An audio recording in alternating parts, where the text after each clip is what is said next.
Bienvenue au Bulletin des régions, une émission produite grâce à la collaboration de 20 télévisions communautaires autonomes associées à Cogeco. Bonne émission. Alors, qu'est-ce que ça évoque pour vous, le 5-10-15? C'est un espace absolument magnifique. C'était des belles professions dans ce temps-là? J'ai fait 40 ans, madame.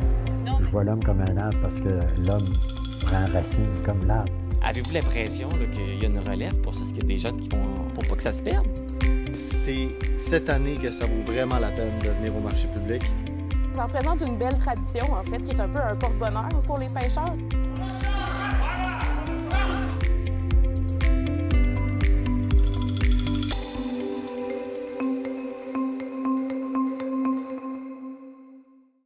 Au sommaire pour vous cette semaine, soirée de consultation sur l'avenir de l'église Saint-Léonard de Portneuf.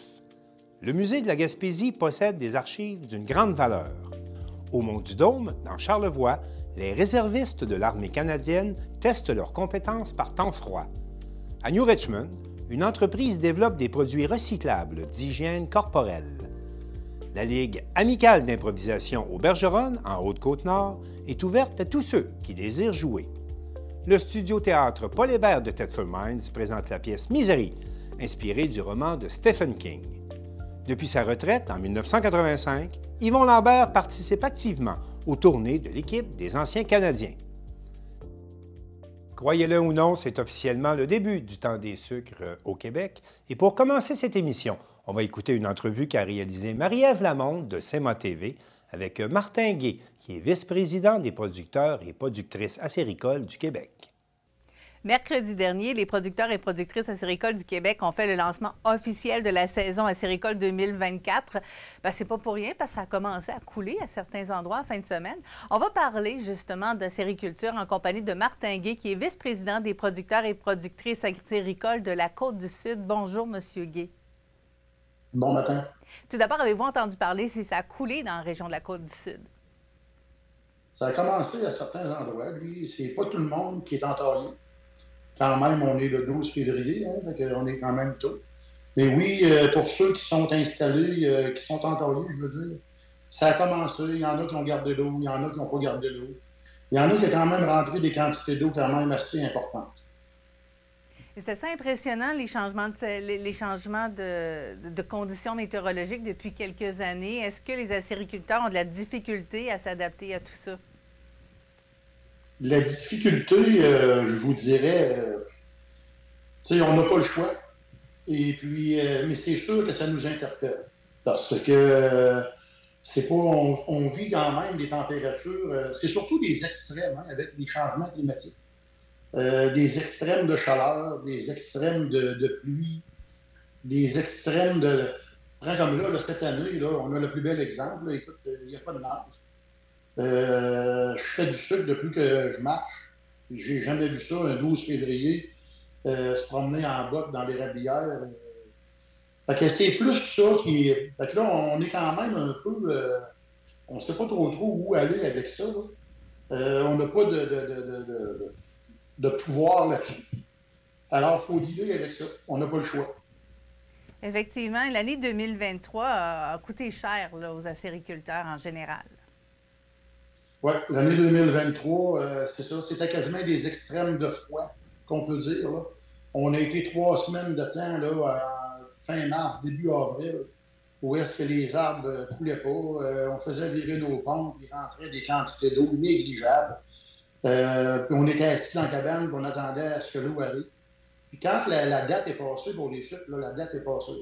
Tu sais, à un moment donné, les sucres, ça se fait entre le 15 mars et fin avril. Mais là, le temps passait, puis on récoltait rien. Puis après ça, c'est la chaleur qui prend. Puis en 2021, on a vécu le contraire. Au lieu d'avoir du froid, c'était de la chaleur. En début des sucres, on a tombé avec des températures. Il a fait jusqu'à 21 chez moi. Là. Au début des sucres, là, ça a duré une dizaine de jours. C'était incroyable. Là. Écoute, c'était ça un peu les changements climatiques là, qui nous interpellent présentement. Puis on n'a pas de pouvoir là-dessus. Hein. Qu'est-ce que vous voulez qu'on fasse? Nous, on entaille nos érables, on fait notre possible pour avoir les meilleurs rendements. Et puis à partir de là, c'est Dame Nature là, qui décide de notre sort. C'est quoi à peu près la différence de rendement que vous avez depuis quelques années, là, quand on dit que 2023 n'a pas été une bonne année? Si on compare à une bonne année ou à une année dite normale ou en moyenne, ce serait quoi environ la différence? Bien, une année normale, là, on parle environ des 5 dernières années, je pense que c'est des alentours de 3,20 livres à l'entour qu'on fait là, provincialement. Et puis l'an passé, là, c'était 2,15, je pense. Mais on parle toujours de la moyenne. Là. Je connais des gens qui ont fait 1,90 livres à l'entour l'an passé, puis normalement, ils en font 4. Ça dépend toujours des secteurs. Plus on descend vers le fleuve, on dirait que c'est moins pire un peu. Plus on monte vers les terres, en montagne, on a été plus impacté. Alors, ça dépend vraiment des régions. Si je regarde mes amis de la Montérégie, eux, ils ont fait une récolte sans bon sens. Là. Ils ont des 6 livres à l'entour. Parce que eux, les quelques degrés que nous autres, il nous manquait toujours, ben eux, ils ont eu. Alors, ça dépend vraiment des secteurs. Est-ce que vous diriez que le domaine de la sériculture est en danger présentement? Non, je dirais pas ça, là. Des petites années, il ne faut pas se cacher, là, on en a toujours eu. Peut-être pas à ce rythme-là, mais des petites années, il y en a toujours eu. Il va falloir s'adapter. Puis écoute, je ne le sais pas. On ne le sait pas, hein, on ne connaît pas l'avenir.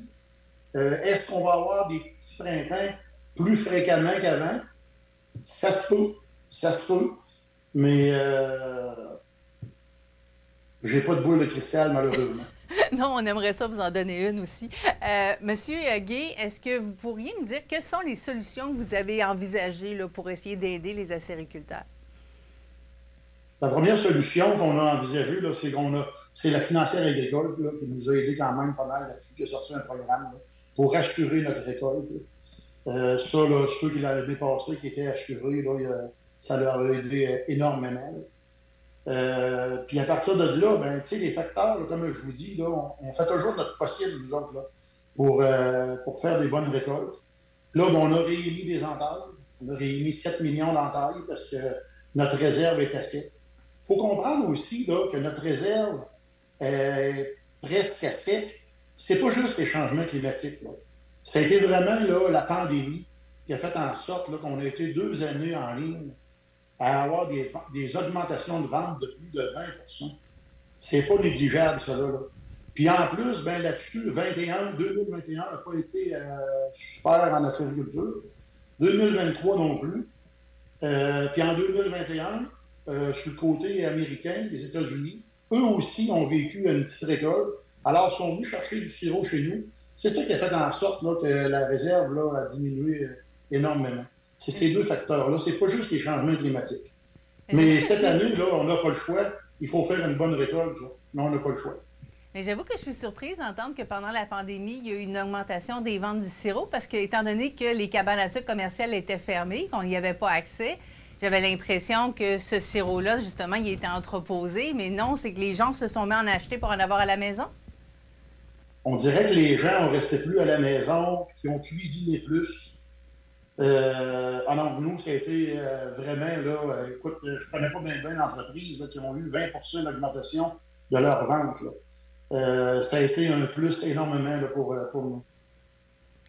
Ces entailles-là supplémentaires qui ont été annoncées la semaine dernière officiellement, là, donc ça a été le tirage a été fait le 24 janvier dernier. Vous vous attendez à ce que ça fasse quoi exactement sur le résultat final? Bien, c'est sûr que quand les entailles vont être installées, là, présentement, ils ne sont pas tous installés. Il y en a quelques-uns qui ont installé cet automne, parce qu'on a donné ça rien qu'en janvier. On en avait parlé cet automne. L'impact va être plus là, pour 2025, là, c'est sûr. Mais 7 millions d'entailles, si on met ça une moyenne de 3 livres à l'entaille, ben, c'est quand même 21 millions de livres de sirop supplémentaires. Là, fait que ça a quand même un impact considérable. Puis il y avait, ce qui va nous donner une chance probablement pour cette année aussi, c'est qu'il y avait des entailles de 2021 qui n'étaient pas installées encore. Là, c'était la dernière année, cette année, qui pouvaient les installer, pas cette année, mais 2023. Alors, beaucoup, là, cet automne, l'automne passé, là, les gars, ils ont installé leur entaille. Alors, ça va nous donner une bonne chance là, pour 2024. Mais je suis contente qu'on puisse parler ensemble ce matin parce que la plupart des gens, on ne sait pas comment ça fonctionne. On a l'impression que, bon, on décide de se construire une cabane à sucre chez nous, on achète les installations puis on enterre ce qu'on a autour, mais ça ne fonctionne pas comme ça, là. Non, ben, tu peux, à petite échelle, te bâtir une cabane à sucre, puis entailler 700-800 entailles, puis t'amuser, puis vendre ton sirop à ta famille, ça, il n'y a pas de problème. Mais si tu veux devenir un peu plus gros producteur, si tu veux, ou gagner ta vie, ben là, ça prend un contingent. Alors, quand on émet des entailles comme ça, ben tu appliques. Comme nous, là, en Côte-du-Sud, cette année, là, c'est 59 nouvelles entreprises qui ont adhéré là, aux producteurs et productrices acéricoles du Québec. Juste dans la Côte-du-Sud, là, c'est quand même pas rien. Là. C'est environ 120 000 entailles en démarrage. Vraiment, là, des nouvelles entreprises. Les agrandissements, là, ça, c'est des producteurs qui étaient déjà en production. C'est 1422 agrandissements pour un total de 569 000 entailles. Seulement dans le Côte-du-Sud. Alors, c'est quand même important, là, la sériculture, tout l'impact économique que ça apporte à nos petites municipalités, c'est non négligeable. C'est ça qu'en Côte-du-Sud, on a l'impression qu'il y en a beaucoup d'érablières puis qu'on est des champions là, de la sériculture. Au niveau provincial, on est environ à quel rang là, au niveau du nombre d'érablières? Je vous dirais que provincialement, on est pas mal des premiers. Je ne pourrais pas vous dire le rang exact, là, mais on a quand même beaucoup d'érablières en Côte-du-Sud. Ce n'est pas nécessairement des grosses érablières. Il y en a des grosses, mais on a quand même beaucoup d'entreprises. Donc, on va continuer à encourager nos entreprises, ça c'est certain. Donc, là, pour la température idéale, on a besoin de quoi pour bien débuter la saison?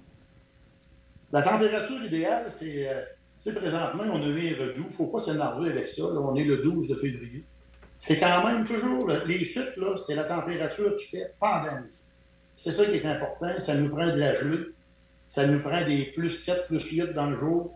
De temps en temps, un peu de neige mouillante ou un peu de pluie pour donner de l'eau à nos arbres. Moi, j'ai bon espoir cette année là, qu'il faut faire une bonne récolte. Bien, Monsieur Guy, on va espérer une très bonne récolte parce qu'on aime bien en profiter, évidemment, comme consommateur. Martin Guy, il est vice-président des producteurs et productrices acéricoles de la Côte-du-Sud. Merci d'avoir été avec nous ce matin. Merci à vous, puis je veux souhaiter une bonne saison des sucres à tous les producteurs et productrices de la Côte-du-Sud. Merci.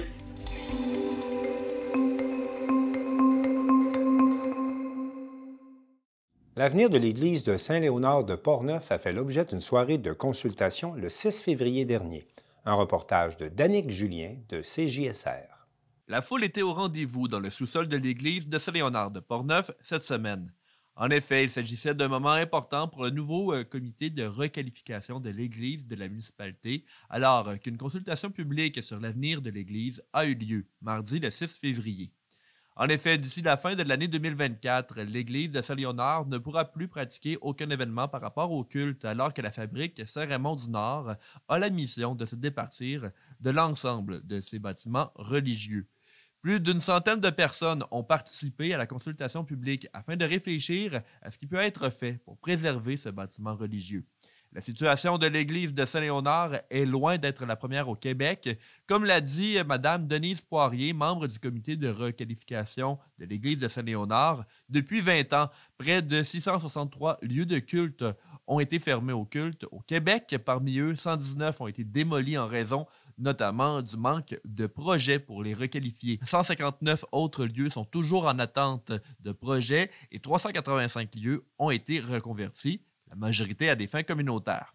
Plusieurs raisons poussent le comité de Saint-Léonard à s'activer pour protéger l'Église. Voici Mme Poirier à ce sujet. L'importance qu'on accorde à protéger le patrimoine bâti. C'est une des raisons, ce n'est pas la seule. L'Église, c'est un des rares bâtiments patrimoniaux de notre paroisse, de notre municipalité. C'est certainement le seul qui est monumental. Il y en a peu. Cette église-là, elle a été construite, payée, entretenue par vos ancêtres. Personne d'autre n'a payé l'église que vos arrière-arrière-grands-parents, vos grands-parents, vos parents. Il fut d'ailleurs une époque où la dîme, la cotisation pour faire vivre l'église, était obligatoire sous peine d'être excommunié. Ça nous est, c'est important à nos yeux que ce patrimoine-là soit légué aux générations futures. Ça, c'était que la première de toutes les bonnes raisons qu'on a d'aller de l'avant. La deuxième, c'est de sauvegarder tout ce que l'Église est en plus d'une Église, c'est-à-dire ce centre, ce lieu de socialisation à propos duquel j'ai élaboré tout à l'heure. On ne veut pas perdre tous ces usages-là qui sont essentiels pour nous. Et je rappelle, par exemple, qu'une garderie, c'est quand même quelque chose de très important. C'est insuffisant. Heureusement, il y en a plusieurs. Mais garder la garderie dans la sacristie, c'est vraiment quelque chose qui nous tient à cœur aussi. Le comité de revitalisation de l'église de Saint-Léonard de Portneuf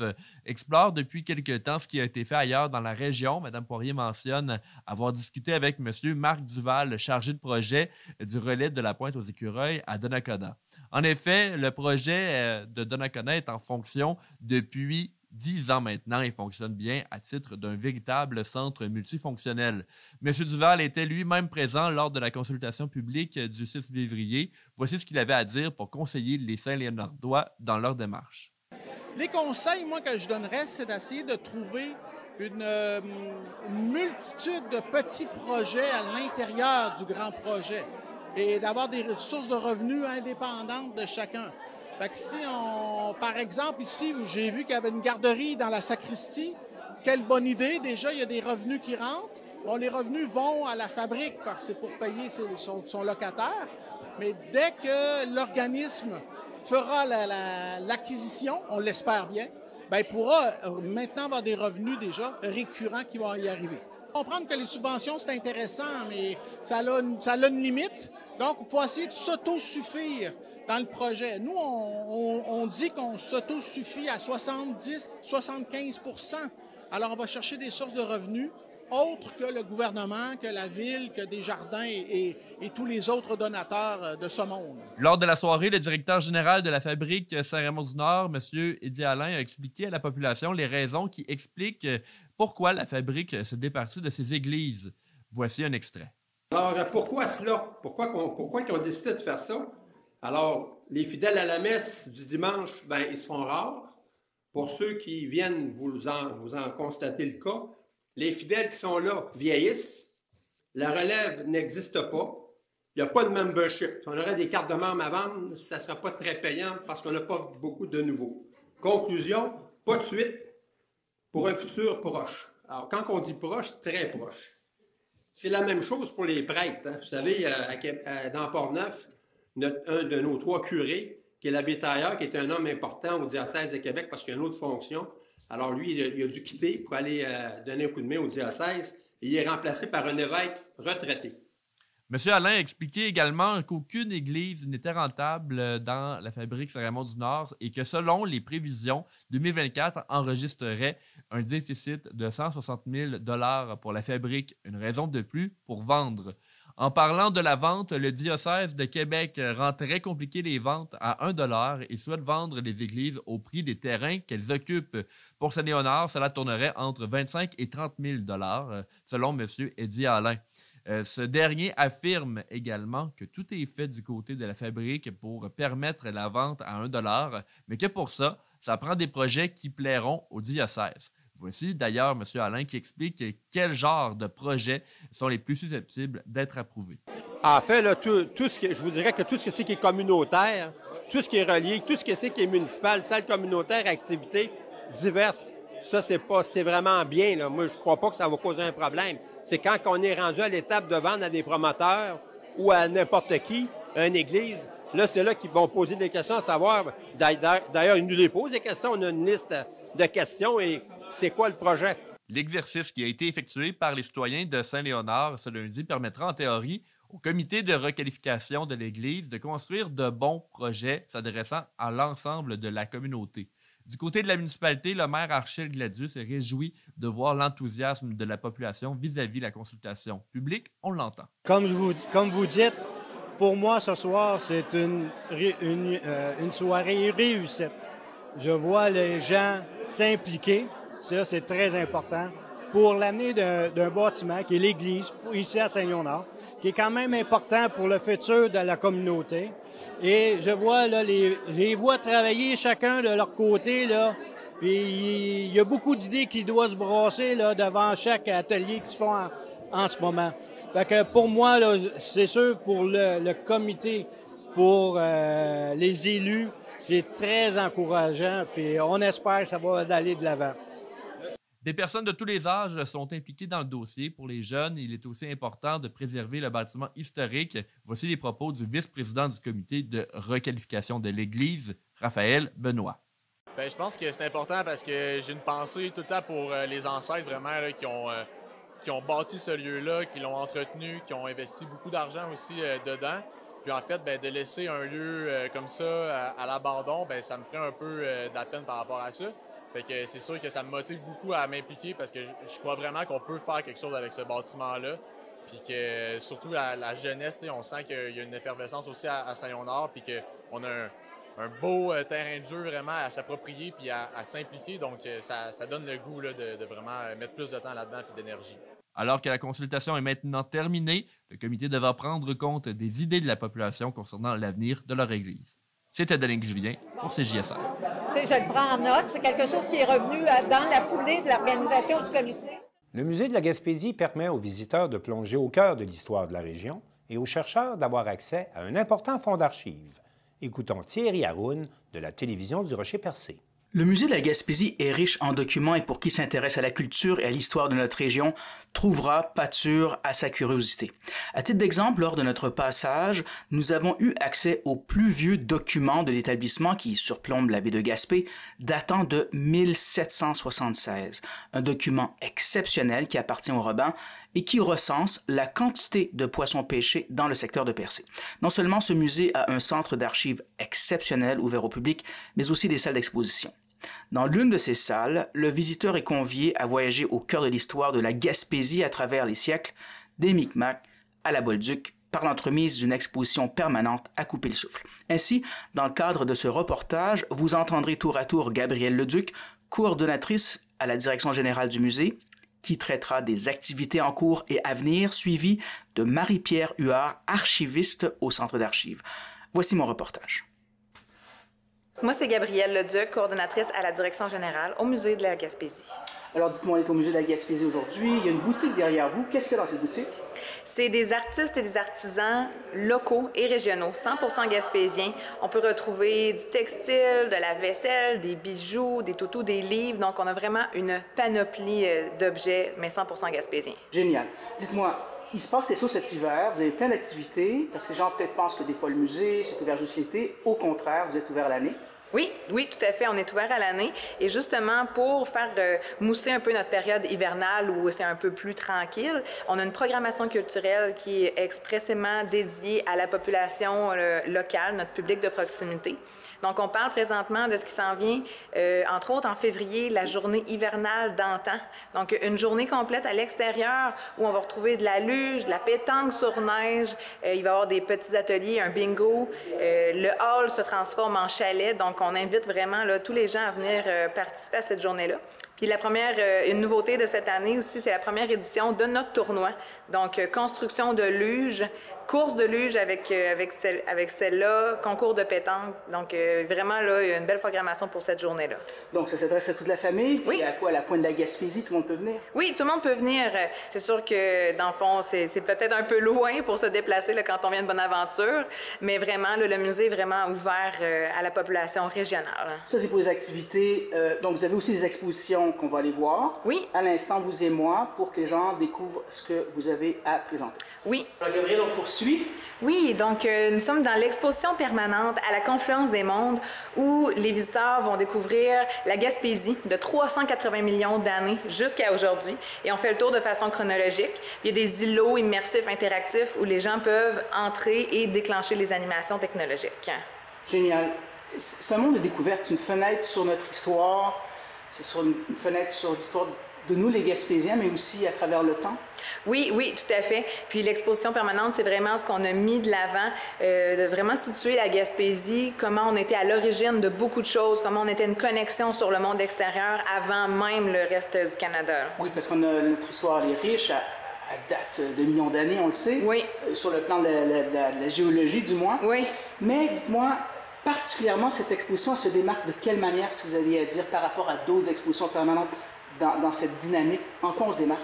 Je dirais qu'avec à la Confluence des mondes, on a réussi à marier, mais de façon, d'une très belle façon, la technologie et l'exposition traditionnelle. Donc, on retrouve plus de 250 artefacts, hein, mais il y a aussi un volet très technologique, très avant-gardiste, qui permet justement aux visiteurs d'avoir une expérience variée, que ce soit pour les plus jeunes, pour les plus vieux, si vous aimez beaucoup les textes, si vous aimez moins les textes. On a intégré plusieurs médias de diffusion à l'intérieur même d'une exposition. Cette exposition permanente, elle est donc disponible à l'année, permanente, ça le dit? Oui, permanente, puis dans le fond, elle a une durée de vie de 10 ans. Puis elle a été inaugurée en 2021. Donc, normalement, là, elle devrait être là jusqu'en 2031.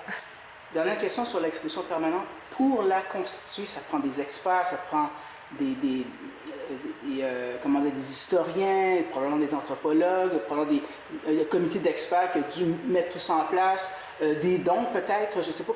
Comment on fait pour mettre ça en place, avec combien de gens ça peut mobiliser? En fait, pour une exposition de cette envergure-là, c'est ma collègue qui est à la conservation, donc la conservatrice, la technicienne en muséologie qui ont d'abord monté le projet. Il y avait aussi le conservateur de l'époque, Jeannot Bourdage, qui a instigé en fait l'origine du projet. Oui. Mais ensuite de ça, on va s'associer des firmes de chargés de projet pour la conception du mobilier, ensuite toute la création du contenu technologique. Donc, ça prend, là, pas loin en tout et partout, la construction, le mobilier, pas loin d'une 50aine de personnes là, pour monter une expo de cette envergure-là. Puis ça intéresse de tous âges, hein, j'ai l'impression. Oui, puis c'est vraiment, dans le fond, c'est vraiment notre volonté d'aller chercher tous les publics. C'est-à-dire qu'on a fait des vitrines basses, on a fait des vitrines vitrées de haut en bas pour que les plus petits visiteurs puissent avoir accès, dans le fond, un visuel intéressant. Ensuite de ça, il y a de l'animation, il y a de la lecture, il y a des codes QR que vous pouvez scanner pour poursuivre la lecture à la maison si vous êtes vraiment là, intéressé à lire davantage de textes.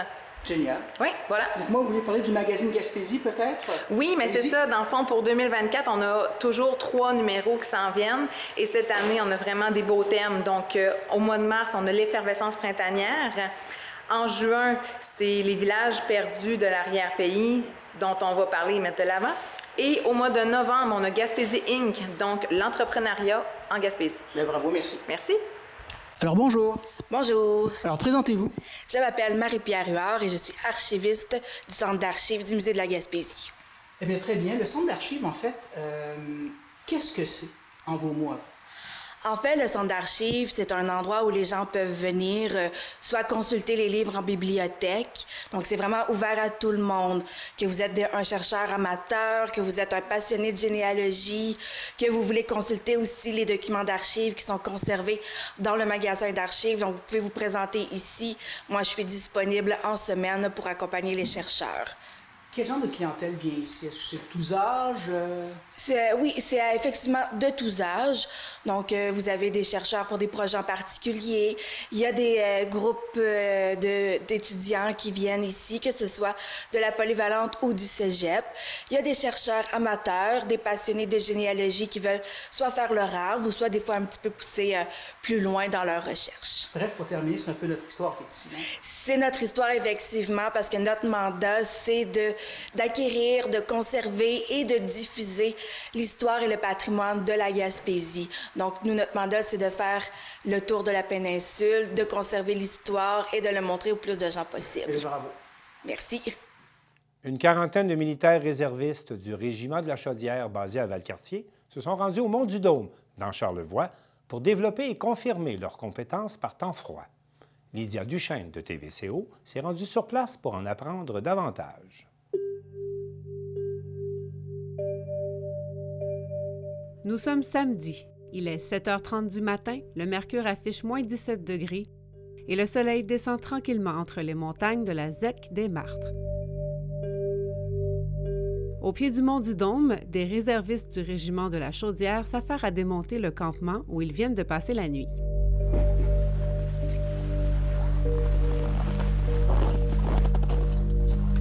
L'abri qui abrite 10 personnes n'a pas de plancher ni d'armature.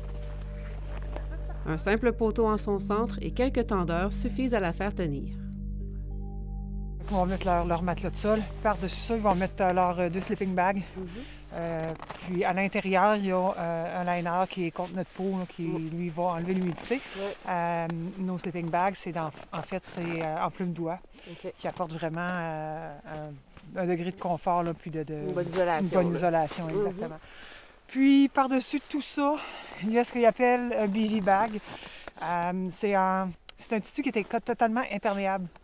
Ça va empêcher justement que, par la chaleur de notre corps, s'il finit par avoir de l'eau, elle ne rentrera pas pour venir humidifier, mouiller. Donc on reste au sec. On reste au sec.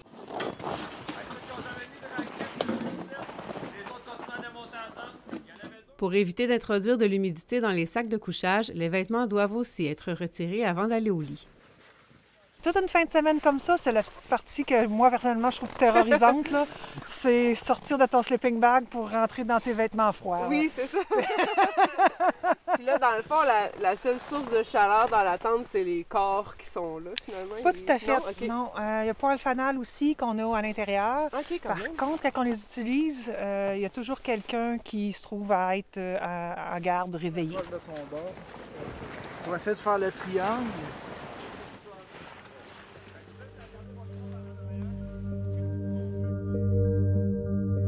La troupe qui se déplace aujourd'hui rassemble des soldats de différents grades aux différentes expertises.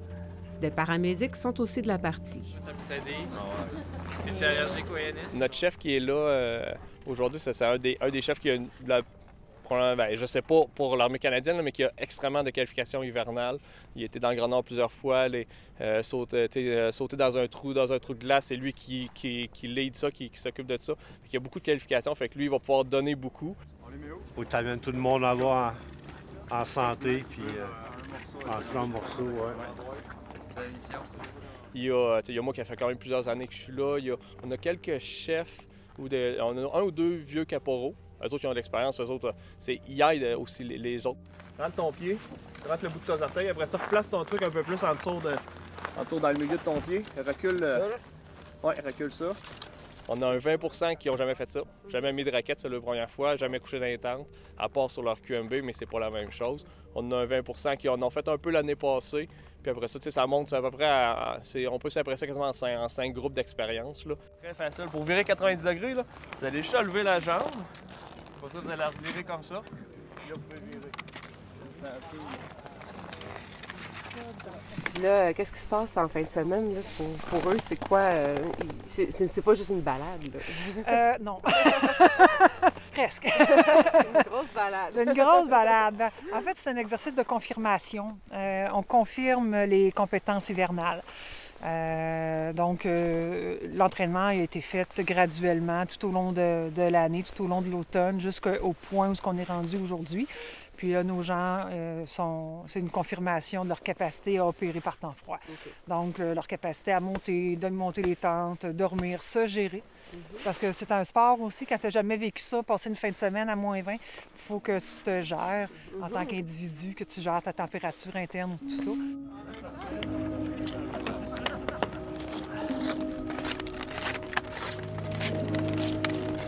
Pendant ces 3 jours, les soldats devront se déplacer avec leur équipement d'un point à l'autre en utilisant une simple carte tout en restant alerte à d'éventuelles attaques. Et oui, ils vont subir certaines attaques. Il y a des mises en situation là, qui sont prévues. Prévues, oui, que nous, on connaît, mais oui, c'est ça. Ça va être une surprise pour eux quand ça va arriver. OK. Mais ils s'attendent quand même à ce qu'il se passe quelque chose? Ou ils savent, là, c'est un classique. Là. On s'est toujours attaqué d'un exercice. Il y a toujours un méchant quelque part. Toujours, parce que ça fait partie de voir la réaction qu'ils ont. Ça fait partie, justement, de l'exercice. C'est des fantassins. Fait que, eux autres, leur métier, c'est professionnels des armes. Fait qu'ils se promènent avec leurs armes dans le cadre de leur fonction. S'ils sont déployés à l'étranger en soutien de la force régulière, oui, ils peuvent être attaqués. Donc, ça fait partie, nous autres, de nos confirmations de compétences de routine, là, que d'avoir une attaque puis de réagir à l'attaque. Au niveau défensif, les soldats devront également prévoir certaines installations, comme des points d'observation et des positions de mortier pour défendre leur campement. Faut pas le mettre trop dur. Il y en a plusieurs qui n'en ont pas fait beaucoup avec, comme je disais tantôt, avec la COVID. Ça n'a pas fait, on appelle ça du clos. Là. Ils n'ont pas sorti beaucoup. Là. Il y avait beaucoup. Puis on n'avait pas le droit d'aller dans les tentes. Fait à cause de ça, on manque beaucoup d'expérience. Fait qu'il faut pas monter, il faut pas aller dans un step trop élevé. Sinon, soit qu'on va les perdre, puis ils voudront plus revenir. Puis il faut apprendre à marcher avant de courir aussi. Puis ici, là, si vous êtes de même, ralentis, c'est juste toi qui tires le traîneau. C'est toi qui traîne le traîneau avec toi. Les réservistes sont des soldats à temps partiel. Ils ont des emplois civils à temps plein en dehors de leurs fonctions pour les Forces armées canadiennes. De tourner à gauche, tu vas dire au premier chien d'arrêter de tirer. Moi, dans la vie, je suis comptable. Fait que sortir dans l'infanterie comme ça ici, moi, ça me fait sortir de ma job de bureau. Je suis quelqu'un qui bouge, j'aime ça, le sport puis tout. Fait que ça, pour moi, c'est le fun. Il y en a qui payent pour venir faire de la randonnée pédestre. Là. Nous, on est payés pour venir faire de la randonnée pédestre. Là.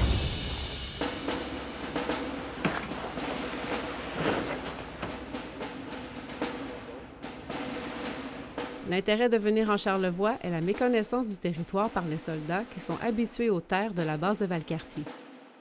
Ils quittent maintenant en direction de leur prochain campement.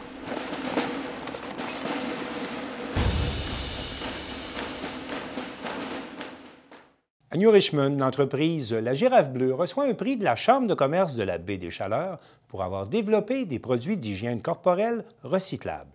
Valérie Pinault de Télévague l'a rencontrée. Tu es la propriétaire de La Girafe Bleue. Est-ce que tu peux me parler, c'est quoi le prix que tu as gagné récemment au Gala Reconnaissance de la Chambre des commerces Baie des Chaleurs?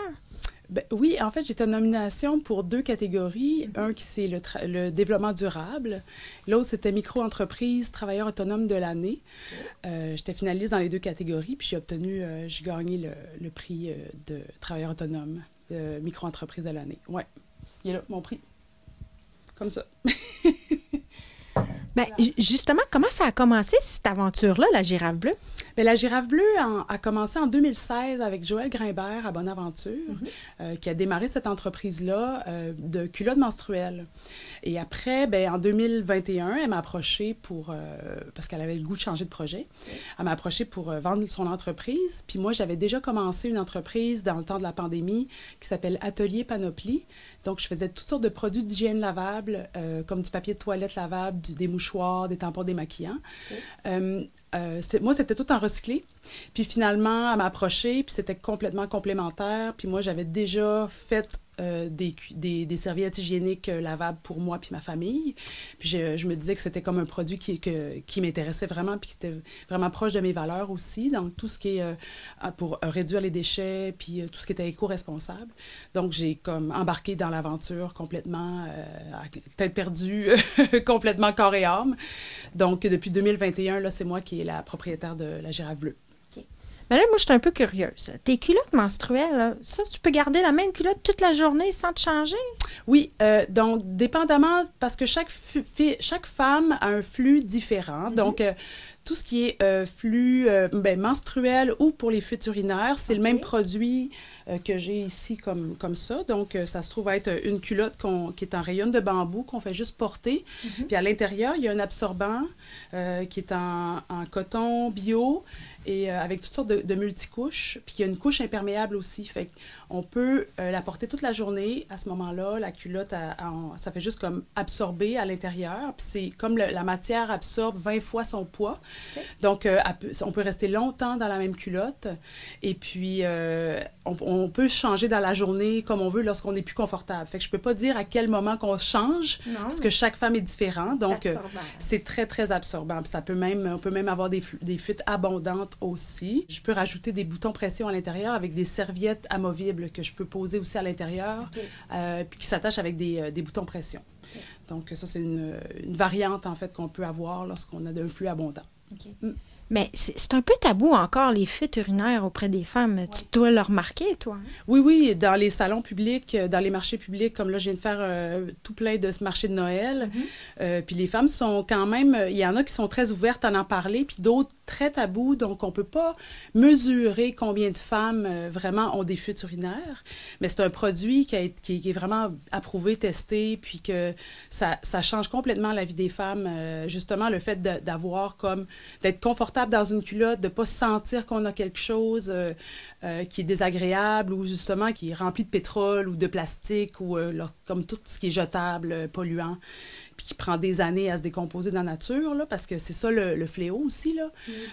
C'est un produit qui est pas du tout sain là, dans tout ce qui est vendu sur le marché, tout ce qui est tampon avec des produits chimiques qui blanchissent, tout ça, des microbilles de plastique. Ouais. Donc, en fait, ce produit-là est complètement sain pour le corps, enlève tout ce qui est irritation, aussi démangeaison que les femmes ont beaucoup lorsqu'ils m'abordent dans les salons de Noël, puis ce produit-là change complètement leur vie, là. J'ai pas de boutique ici à mon atelier à New Richmond. Ça se passe beaucoup en ligne, justement, parce que comme c'est une petite entreprise, ben en fait, c'est pour minimiser les coûts puis avoir plus un contrôle sur l'inventaire puis sur les stocks. Parce qu'on fabrique en petite quantité, donc dès qu'on peut voir qu'est-ce qui manque, on peut réagir rapidement, puis se retourner de bord pour produire d'autres choses aussi. À partir de mi-décembre, cette année, je vais avoir 2 points de service. Je vais avoir chez A.A. Loubert à New Richmond, qui est sur le boulevard Perron-Ouest, et puis aussi à la boutique Zunique à Bonaventure, sur la rue Grand-Pré. Je fais aussi des maillots de bain depuis le printemps passé. Okay. Ça a super bien fonctionné. J'avais fait un lancement sur la plage à Carleton au Festival Bleu-Bleu en juin. Okay. Puis ça s'est super bien passé. Puis il y en a encore en ligne, là, justement, pour tous ceux qui partent dans le sud. Est-ce que tu fais tout seul ici à Girafe Bleue? Non, justement, je serais très essoufflée. Non, c'est ça, parce que c'est une grande charge de travail. Donc, j'ai une couturière à temps plein, une femme qui est extraordinaire, qui travaille avec moi à journée longue, okay. Qui coud. C'est elle principalement qui coud. Moi, je m'occupe de tous les autres aspects de l'entreprise, au niveau du marketing, au niveau des achats, des fournitures, de l'expédition aussi, là, parce que j'expédie partout au Canada.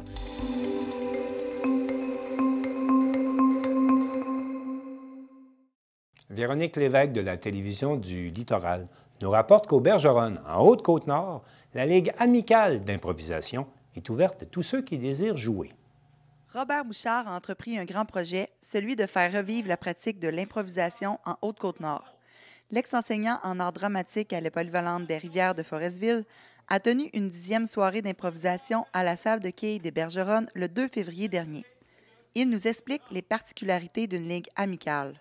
En gros, là, ce qu'il faut comprendre, c'est que contrairement à... Tu sais, des ligues d'impro, il y en a à travers toute la province. Celle-là, là, cette ligue-là, là, ce qu'elle a de particulier, en fait, c'est que elle est basée sur le fait que les joueurs ne sont pas fiables. Je dis ça entre guillemets. Les joueurs ne sont pas fiables parce que ce sont des adultes occupés qui ont beaucoup d'occupations. Puis notre façon de faire, c'est quand les joueurs se rendent sur place, on divise les équipes en bleu et en rouge pour faire une partie. Il n'y a pas d'équipe fixe. C'est ça la particularité de la Ligue amicale. Si on la compare à toutes les autres ligues qui existent, là, moi je connais plein de ligues au Lac-Saint-Jean, dans la région de Québec, sur la Rive-Sud, à Rimouski, c'est des équipes fixes. C'est-à-dire, ils se font des équipes au début de la saison, et pendant toute la saison, ces équipes-là s'affrontent avec un calendrier, puis à la fin, bien, il y a des finales, un peu comme on fait au hockey. Tandis que nous, ce qu'on fait, c'est une ligue de garage. Tu arrives, puis on choisit un gilet, puis on s'assit avec les gens. On n'est jamais assis avec les mêmes, on ne joue jamais avec les mêmes joueurs. En fait, la ligue amicale, là, elle tient au fait qu'il n'y a rien de fixe. Sinon, elle n'existerait pas. Il n'y aurait pas d'impro si on fonctionnait avec des équipes fixes. Tu vois, gars, cet été, là, à un moment donné, on jouait au hangar festif. Puis un soir, j'ai eu au moins 4 joueurs, 2 de chaque côté, qui étaient des touristes, des gens qui étaient dans la salle. On a demandé s'il y en a qui aimeraient se joindre. Il y a des gens qui ont levé la main, puis se sont assis avec les joueurs. Il y avait un Européen, il y avait un gars de Québec, un autre de Montréal, il y avait même un jeune garçon d'une 12aine d'années. Ils se sont assis, ils ont joué. Ça a cet avantage-là que ça inclut tout le monde. C'est un peu ça la particularité de la Ligue, c'est d'être extrêmement flexible. Le public est au rendez-vous et l'ambiance y est très agréable selon les commentaires recueillis sur place. Chaque soir est unique car nous ne connaissons pas tous ceux qui joueront et c'est surtout plaisant quand de jeunes ados se joignent au groupe, nous explique une grand-maman qui est venue voir son petit-fils jouer. Pour assister ou même participer à la Ligue amicale d'improvisation, il suffit de vous présenter à la salle de quilles de la municipalité des Bergeronnes aux dates prévues du calendrier disponible sur la page Facebook de la Ligue. C'était Véronique Lévesque pour la télévision du Littoral. Geneviève Cyr de TV-CRA a rencontré le metteur en scène et les acteurs de la pièce Misery, qui est à l'affiche au Studio Théâtre Paul Hébert de Thetford Mines. Nous avons la chance d'être au Studio Théâtre Paul Hébert pour la première de Misery. Donc, on vient un peu partager le track de Louis-Étienne ce soir. Bonjour. Donc, merci d'avoir pris quelques instants là, pour nous parler. Donc, c'est toi qui es le metteur en scène là, de cette pièce. Oui. Jusqu'à nouvel ordre, à moins qu'il me vire d'ici les prochaines minutes. J'imagine qu'il devrait te garder. C'est la première fois, si je ne m'abuse, que la pièce est adaptée pour le théâtre. C'est pas la première fois, parce que moi, en 2019, ça avait été joué de mémoire, mais c'est loin. Ça avait été joué dans un théâtre d'été, oui, dans le coin de Trois-Rivières. Il me semble, mais je suis pas prêt à mettre ma main sur le rond du poil.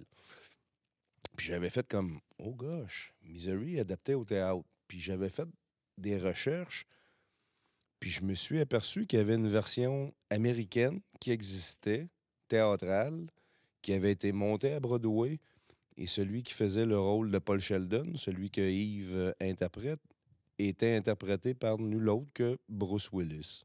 OK. Bon, là, arrive la pandémie et tout. Puis après ça, maintenant, qu'est-ce que tu as comme texte à proposer, Louis-Étienne? Puis bon, j'avais fait des recherches et ça avait été adapté aussi en France. Ça avait été joué en France. Ça avait connu un bon succès. Puis, on a essayé de trouver l'adaptation québécoise qu'on a eue. Puis, de fil en aiguille, j'ai proposé le texte. Il a été accepté au niveau du comité de lecture. Puis, voilà, ils ont décidé, oui, Louis, tu montes Misery. Parce que ça reste un beau défi de jouer un peu de l'horreur au théâtre. C'est pas de l'horreur. C'est un thriller. Puis, c'est un thriller psychologique. C'est un huis clos. C'est sûr que ce qu'on utilise beaucoup, c'est le nom de l'auteur, Stephen King. Mais il n'y a pas de chat qui reviennent à la vie. Il n'y a pas de chien enragé qui fait un massacre. Il n'y a pas de brume meurtrière. Il n'y a pas de clown sanguinaire. C'est vraiment, je dirais, j'aurais envie de dire, Misery, Dolores Claiborne. 2 œuvres de King, c'est des choses qui pourraient ou peuvent arriver dans la vraie vie. Quelqu'un qui est prisonnier d'un geôlier quelconque. Donc, Paul Sheldon étant le prisonnier et Annie Wilkes, le geôlier. Est-ce que, dans le fond, quand tu as fait la première lecture, le nom des comédiens à choisir t'est apparu directement ou tu as dû faire des recherches? Le casting m'est apparu directement. J'ai approché les personnes que je souhaitais avoir et pour la première fois en 6 mises en scène, ça a été un oui automatique de la part des comédiens. Bon, c'est sûr que c'est une petite distribution. Même moi, je fais de courtes apparitions dans le texte. Je trouvais ça un peu plate d'offrir ça à quelqu'un alors que moi, je suis là, metteur en scène, puis que je fais comme... OK, le soir, moi, je vais être là, je vais le regarder, je vais stresser. Fait que tant qu'à stresser, je vais le faire, le personnage. Mais c'est ma première distribution où vraiment j'ai des oui automatiques immédiatement. Et que j'ai la distribution que j'espérais. Et que tu portes la moustache pour le rôle. Oui. Donc, on vous souhaite un succès et on invite là, les gens à venir vous voir. Nous, on est choyés, là, on va pouvoir assister à la première. Donc, le mot de Cameron pour vous. Sale oiseau! Sale oiseau! Misery, elle peut pas être morte! Annie, s'il te plaît, écoute-moi! Misery, elle peut pas être morte! En 1871, les femmes mouraient en couche souvent. Hein? Et puis, ce qui est important, c'est l'âme de Misery. Et son âme est toujours vivante. Je veux pas de son âme, je veux elle! Et tu l'as assassinée! Donc, on poursuit les entrevues. J'ai maintenant la chance d'avoir réussi à asseoir les comédiens les uns à côté des autres. Donc, je vais faire ça rapidement parce que la fébrilité monte là, ce soir. Donc, je suis avec Yves, Cynthia et Émilie. En fait, je veux savoir pourquoi des gens qui ont déjà un horaire rempli décident de s'embarquer dans un tel défi. Je pense qu'on appelle ça de la folie. Mais moi, je pense que c'est un loisir autant que ceux qui font du ski, du hockey. Moi, mon loisir, c'est ça. Moi, c'est la passion. Mais en fait, c'est tellement un beau défi. C'est tellement un beau texte. C'est tellement une opportunité que tu peux pas voir souvent au théâtre amateur. En plus, d'avoir cette opportunité-là, moi, c'était j'y vais là ou j'y vais jamais. Là. Puis j'imagine que comme tu saisis toutes les opportunités, tu en as profité pour t'impliquer dans la conception du décor? Vaguement, disons. Non, avec Louis-Étienne, on a fait une bonne équipe. On a travaillé le décor vraiment ensemble de concert. Fait que oui, en plus de ça, on fait les décors. Puis en terminant, ce serait quoi votre message pour convaincre les gens de venir vous regarder là, dans les prochaines semaines? Moi, je pense que ceux qui ont vu le film, ils connaissent une version. Ceux qui vont venir ici vont vivre beaucoup plus d'émotions. Ça va être l'ambiance, ça va être le fait d'être avec nous autres là-dedans. Bien, on vous laisse là-dessus, puis on a bien hâte là, de vous voir. Nous, on est choyés, on a la chance de vous voir ce soir. Merci. Paul, c'est moi. Il n'y a rien de grave qui peut vous arriver maintenant. Annie est là. Je suis votre fan numéro 1. Je suis votre fan numéro 1. Où est-ce que je suis? Misery, elle peut pas être morte! En 1871, les femmes mouraient souvent en couchant. Et ce qui est important, c'est l'ordre de mes œuvres. T'aimes pas ça? Tu m'as dit que je vais adorer tout ce que tu vas écrire! Jette-moi ça aux poubelles. Paul, si tu savais combien je t'aime!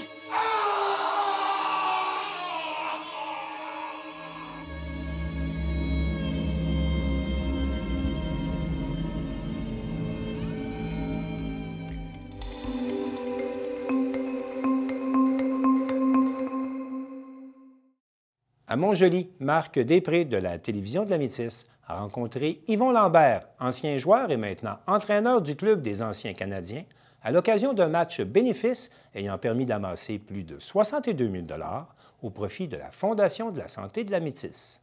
Alors, M. Yvon Lambert, donc, vous êtes l'entraîneur de cette équipe de la Tournée des anciens Canadiens. Est-ce que ça fait longtemps là, que vous êtes l'entraîneur? Oui, ça fait une dizaine d'années. J'ai joué jusqu'en 2012 avec les anciens Canadiens. Au début, c'était les légendes de hockey. Là, après, on est devenus les anciens Canadiens. Mais il m'est arrivé une petite bad luck. Là. J'ai fait une flébite en 2012. Les médecins m'ont dit d'arrêter. Alors, je suis devenu instructeur. Donc, à ce moment-là, on s'est installé derrière le banc. C'est ça. C'est moins dur, un peu. Et qu'est-ce qui fait que vous êtes impliqué là, dans ces tournées-là? Bien, tu sais, premièrement, c'est toujours des bonnes organisations. Ça fait tellement longtemps que les anciens Canadiens existent. Moi, j'ai commencé avec Henri Richard, Jean-Guy Talbot. J'ai pris ma retraite en 85, 4. Alors, j'ai commencé après à jouer avec eux autres. Je suis resté avec eux autres. Comme je viens de le mentionner, c'est des bonnes organisations, c'est des bonnes fondations. Alors, ça nous permet de revoir les gars parce qu'on ne se voit pas souvent. Parce qu'après nos retraites, les gars retournent chacun dans leur patelin. Fait que, à cette occasion-là, mais ça nous permet de revoir les boys. Et puis, on voyage ensemble, on rit, on se rappelle de vieux souvenirs. Puis, de l'autre côté, on rencontre du bon monde. On rencontre des personnalités, on rencontre des bonnes fondations. Alors, c'est très, très motivant pour notre gang. Et sans aucun doute que lorsque vous rencontrez les partisans, justement, bon, on remarque que dans cette tournée-là, il y a beaucoup de francophones. Donc, les francophones prenaient quand même une bonne place dans le passé. Ben oui, c'est sûr, parce qu'ici au Québec, on a quelques anglophones. Admettons, on a un voyage dans l'Ouest canadien. La semaine passée, les gars, ils ont été au Manitoba. Tu avais un gars comme Scroodlin qui était avec... Tu sais, on rapatrie certains joueurs qui demeurent en Ontario, dans l'Ouest. Alors, bien, ici au Québec, on était encore une bonne gang. Fait que c'est bien le fun. Donc, la formation peut varier selon où on va. Oui.